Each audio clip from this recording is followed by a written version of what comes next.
Selamat datang di Lapor Polisi. Anda lapor, kami sampaikan. Sebuah program yang bertujuan menjadi wadah untuk aspirasi, keluhan, laporan, dan apresiasi kepada pihak kepolisian di seluruh Nusantara. Bersama saya Arlisadi dan rekan saya Pram Senjaya pemirsa. Dan pemirsa, selama 1 jam ke depan kami juga membahas sejumlah topik hukum dan kriminal yang menjadi topik hangat pembicaraan masyarakat di sekitar kita dan juga di media sosial. Ya, benar sekali Pram. Dan kami juga membuka laporan pengaduan masyarakat nih yang bisa diakses kapanpun oleh Anda semua untuk kami melalui sejumlah channel kami, yaitu salah satunya ada di Instagram resmi kami @laporpolisi_inews dan @official_inews_tv. Nah pemirsa, ini Anda juga bisa menghubungi kami melalui alamat email kami pemirsa di laporpolisi.inews@gmail.com dan jangan lupa menggunakan hashtag Lapor Polisi pemirsa.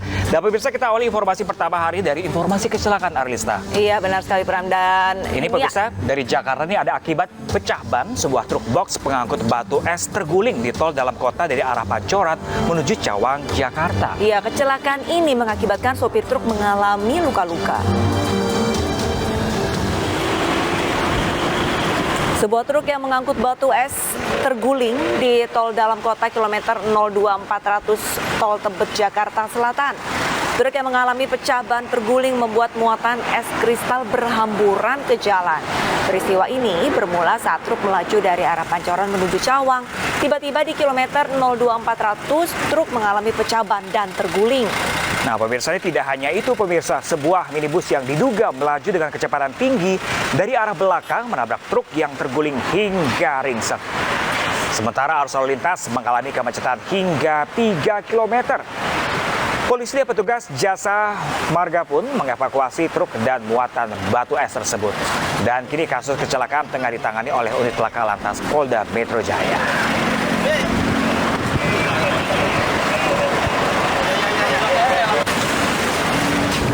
Iya, dan selain itu diduga hubungan pendek arus listrik rumah semi permanen di kawasan padat penduduk daerah Sawahan, Kota Padang ludes terbakar. Nah pemirsa, ini kerugian ditaksir pun hingga mencapai ratusan juta rupiah.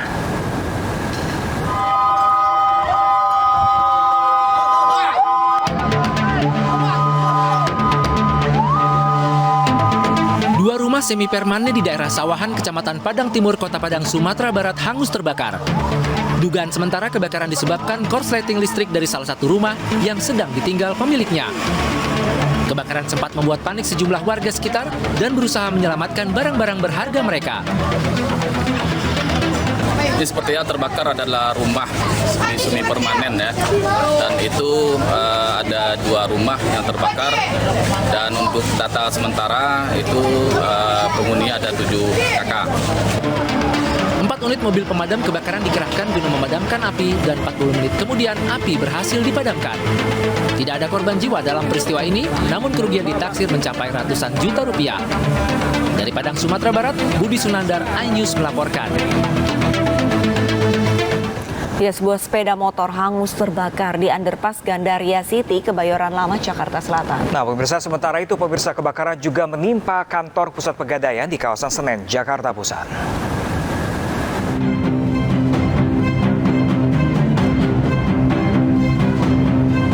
Satu unit sepeda motor terbakar di underpass Gandaria City, Kebayoran Lama, Jakarta Selatan Minggu siang. Kobaran api dengan cepat menghanguskan seluruh bagian motor. Petugas damkar yang tiba di lokasi langsung berupaya memadamkan api. Menurut saksi mata, motor yang dikendarai seorang pria ini melaju dari arah Permata Hijau menuju Pondok Indah dan tiba-tiba terbakar di saat jalanan sedang macet. Pengendara motor selamat, sementara bangkai motor dievakuasi ke kantor Polsek Kebayoran Lama. Akibat kebakaran, lalu lintas di lokasi sempat tersendat. Sementara itu, di Jalan Kramat Raya Senen, Jakarta Pusat, kebakaran melanda gedung pusat pegadaian Minggu siang. Titik api diduga berasal dari dalam ruang pantry di lantai 3 gedung pegadaian ini. Kebakaran diduga akibat korsleting listrik. Pekatnya asap yang memenuhi hampir seluruh ruangan menyulitkan proses pemadaman. Menggunakan mesin blower untuk menyedot kepulan asap, petugas berhasil mencapai titik api dan menjinakkan si jago merah. Dari Jakarta, tim liputan iNews melaporkan. Nah, kita beralih ke informasi lain. Pemirsa, ini Irjen Pol Verdi Sambo dinyatakan telah melanggar kode etik kepolisian terkait kematian ajudannya Brigadir Joshua. Iya, dan Jenderal Sambo kini diperiksa di Makobrimob Kelapa II Depok.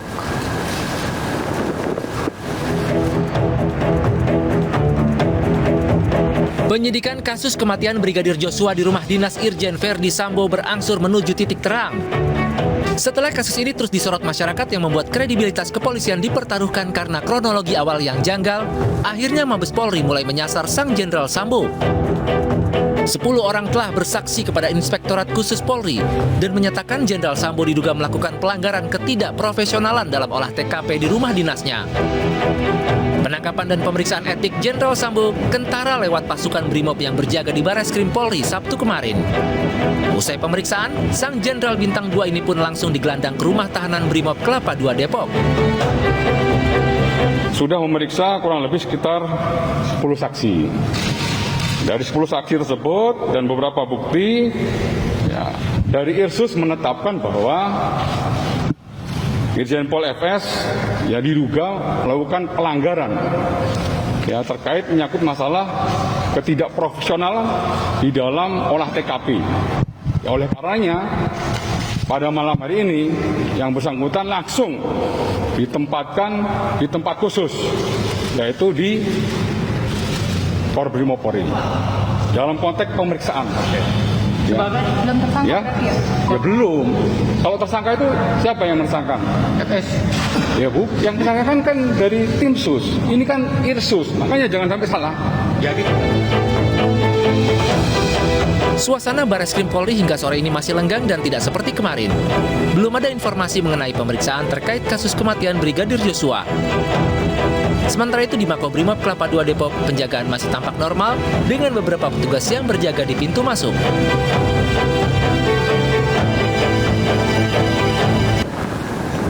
Istri Irjen Verdi Sambo, Putri Chandrawati, mendatangi Makobrimob Kelapa II Depok, Jawa Barat. Ini setelah sekian lama menjadi sebuah misteri, pemirsa, ini kedatangan Putri merupakan kemunculan pertamanya di hadapan publik.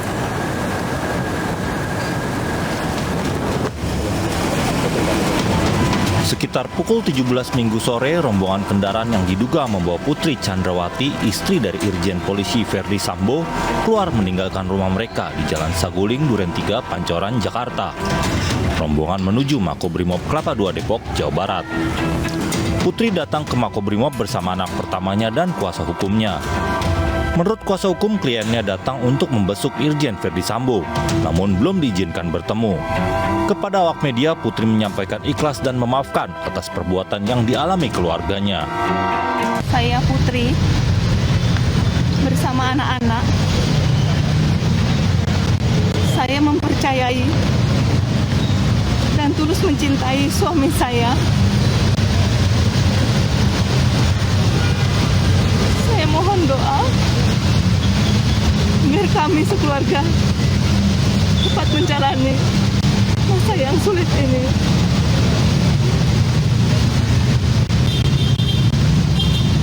Dan saya ikhlas memaafkan segala perbuatan yang kami dan keluarga alami. Cukup ya teman-temannya.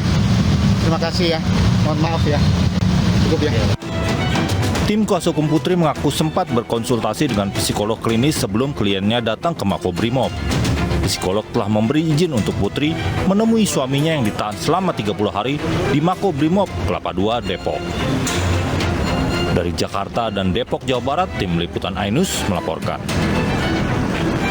Ya, sementara itu pemirsa dan juga Arlista, ini ajudan dan sopir istri mantan Kadipropam Polri nonaktif Irjen Verdi Sambo menjadi tersangka pembunuhan Brigadir Nofriansyah Yosua Huta Barat.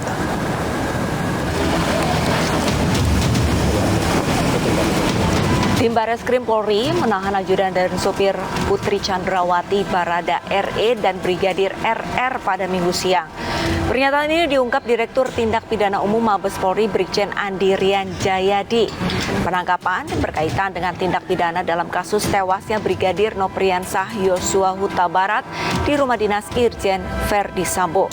Namun polisi belum memberikan alasan penahanan Barada RE dan Brigadir RR di Bareskrim Polri.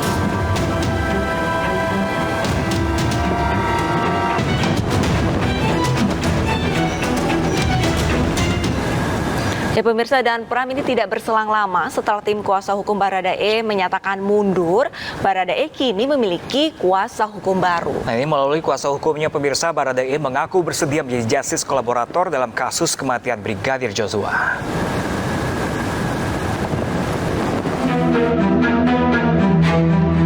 Tersangka kasus kematian Brigadir J, Barada Richard Eliezer atau Baradae mengaku bersedia menjadi justice kolaborator dalam kasus kematian Brigadir Joshua. Hal ini disampaikan kuasa hukum Baradae, Diolipa Yumara, saat berada di Barreskrim Polri Sabtu kemarin. Menurut Yumara, Baradae bersedia membantu penegak hukum dalam kasus Brigadir J karena dirinya merupakan saksi kunci dalam kasus kematian ajudan Ferdi Sambo ini. Kuasa hukum baru Baradae ini juga menyebut akan meminta perlindungan ke Lembaga Perlindungan Saksi dan Korban atau LPSK. Kita melihat ini dalam kacamata konteks hukum, ini penting untuk dilindungi sebagai saksi kunci. Walaupun dia tersangka, tapi penting dilindungi sebagai saksi kunci, sehingga kami bersepakat, saya, Pak Burhanuddin dan Pak dengan Baradae, ya sudah kita ajukan diri yang bersangkutan sebagai justice kolaborator. Kita memohonkan itu dan kita juga meminta perlindungan hukum kepada lembaga perlindungan saksi dan korban. Diolipa Yumara ditunjuk menjadi kuasa hukum Baradae setelah pengacara sebelumnya Andreas Nahot Silitonga mengundurkan diri. Sementara itu pemirsa, keluarga almarhum Brigadir Joshua mengapresiasi kinerja tim khusus yang dibentuk oleh Kapolri. Iya, dan keluarga juga menilai penahanan Ferdi Sambo untuk mempermudah penyidikan dan membuka kemungkinan adanya tersangka lain selain Baradae. Mengapresiasi kinerja Pak Listio Sigit selaku Kapolri yang sudah berupaya begitu gigih Pak Listio Sigit untuk menuntaskan permasalahan ini. Apakah memang Ferdi Sambo yang bertanggung jawab atas sendiri? Ya itu saya nggak bisa menjawab, tapi itu nanti ya hasil penyidikan nanti yang sudah dibentuk oleh Pak Listio Sigit. Tanggapan Bapak yang ditahannya tersangka Brigadir dan Ferdi Sambo itu apa? Pak Ferdi Sambo saya rasa bukan ditahan ya, diamankan di Makobrimob menurut berita yang di media. Mungkin ya biar lebih efektif penyidiknya. Pemirsa, dan untuk mengetahui update terkini dari Makobrimob, kami sudah terhubung bersama rekan kami Iyung Rizky di Makobrimob Depok, Jawa Barat.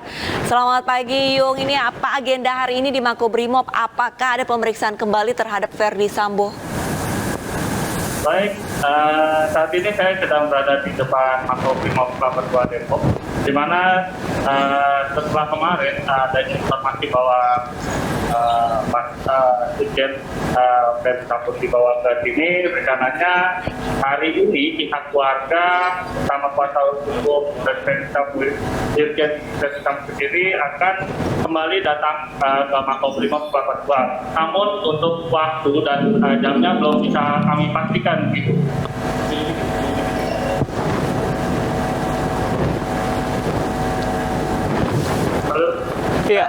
Ya, rekan Iyung, ini Ferdi Sambo ditempatkan di ruang khusus, bisa diinformasikan seperti apa sih ruang khusus yang ditempati oleh Ferdi Sambo ini?